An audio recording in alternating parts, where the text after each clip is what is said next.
দেশের বিভিন্ন স্থানে রাসেল ভাইপার নামক বিষধর সাপের আতঙ্কে দিন পার করছে জনগণ। বাংলাদেশের উত্তর পশ্চিমাঞ্চলের কয়েকটি এলাকায়, বিশেষ করে পদ্মা তীরবর্তী কয়েকটি জেলা ও চরাঞ্চলে, এমনকি শুষ্ক অঞ্চলেও এই বিষাক্ত সাপের উপদ্রব বেড়েছে। বাংলাদেশে যেসব সাপ দেখা যায় তার মধ্যে রাসেল ভাইপার সবচেয়ে বিষাক্ত। রাসেল ভাইপারের বাংলা নাম চন্দ্রবোরা বা উলুবোরা। এর বৈজ্ঞানিক নাম ডাবোয়া রুসাইলি, যা ভাইপারিডি গোত্রের। ভারতীয় উপমহাদেশে এই সাপ বেশি দেখা যায় এবং ভারতের সবচেয়ে বড় 4টি সাপের মধ্যে এটি একটি। ভয়ানক বিষাক্ত এই সাপের কামড়ে শরীরের দংশিত অংশে বিষ ছড়িয়ে অঙ্গহানি, ক্রমাগত রক্তপাত, রক্ত জমাট বাঁধা, স্নায়ু বিকল, পক্ষাঘাত, কিডনির ক্ষতিসহ নানা রকম শারীরিক উপসর্গ দেখা যেতে পারে।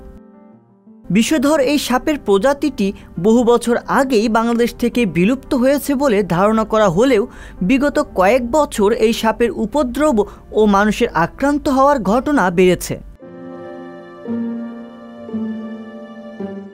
সম্প্রতি নওগাঁর পোরশা উপজেলায় হঠাৎ করে রাসেল ভাইপার সাপের আতঙ্ক ছড়িয়েছে।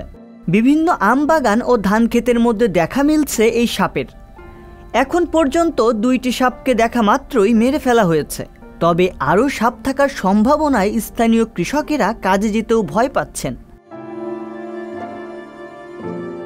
রাসেল ভাইপারের আকার কিছুটা অজগরের মতো বড় হওয়ার কারণে অনেকেই এটিকে অজগর ভেবে ভুল করে বসেন। গত জুলাইয়ে ফরিদপুরের চরভদ্রাসন উপজেলায় পদ্মা নদীর জেলেদের দোয়ারিতে রাসেল ভাইপার আটকা পড়ে। সেটিকে অজগর ভেবে একজন সাপুড়েকে ডাকা হলে তিনি সেটিকে ধরে নিয়ে যান। পথিমধ্যে লোকজন সাপ দেখতে চাইলে তিনি লোকজনকে সেটি দেখাতে নিয়ে যান। এ সময় রাসেল ভাইপার তাকে কামড় বসিয়ে দিলে তিনি অসুস্থ হয়ে পড়েন। বাংলাদেশে রাসেল ভাইপারের পুনরাবির্ভাব ও এই সাপ থেকে মানুষের ঝুঁকির বিষয়ে গবেষণা করেছেন চট্টগ্রাম বিশ্ববিদ্যালয়ের প্রাণীবিদ্যা বিভাগের অধ্যাপক ফরিদ আহসান। 2013 থেকে 2016 পর্যন্ত বাংলাদেশের বিভিন্ন এলাকায় 20টি রাসেল ভাইপার সাপের কামড়ের ঘটনা বিশ্লেষণ করে করা গবেষণাটি 2018 সালে জার্নাল অব দি এশিয়াটিক সোসাইটিতে প্রকাশিত হয়। গবেষণায় বলা হয়, বাংলাদেশের 64টি জেলার মধ্যে 17টি জেলাতেই রাসেল ভাইপারের উপস্থিতি রয়েছে। গবেষণার সময় উত্তর ও উত্তর পশ্চিমাঞ্চলের জেলাগুলোতেই এই সাপের উপস্থিতি পাওয়া গিয়েছিল। বাংলাদেশের বিভিন্ন এলাকায় স্বল্প সংখ্যক রাসেল ভাইপার সাপ সবসময় ছিল, কিন্তু বংশবিস্তারের মতো পরিবেশ ও পর্যাপ্ত খাদ্য না থাকায় এদের উপস্থিতি খুব বেশি টের পাওয়া যায়নি। কিন্তু এখন সেই পরিস্থিতি বদলে গিয়েছে। আগে কৃষি জমিতে বছরে 2-1 বার ফসল ফলানো হতো এবং বাকি সময় পানির অভাবে জমি পরিত্যক্ত থাকত। 90-এর দশকে সেচ পদ্ধতির উন্নতির সাথে সাথে কৃষকেরা বছরে 2 থেকে 3টি ফসল ফলানো শুরু করে।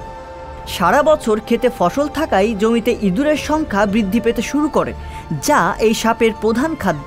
ফলে সাপ পর্যাপ্ত খাদ্য পেতে শুরু করে এবং বংশবিস্তারের জন্য যথাযথ পরিবেশ পেতে থাকে।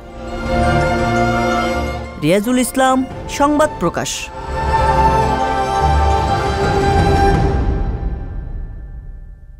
সংবাদ, ফিচার ও অনুষ্ঠানের জন্য ভিজিট করুন সংবাদ প্রকাশের ওয়েবসাইট এবং যুক্ত থাকুন ফেসবুক পেজ ও ইউটিউব চ্যানেলের সঙ্গে।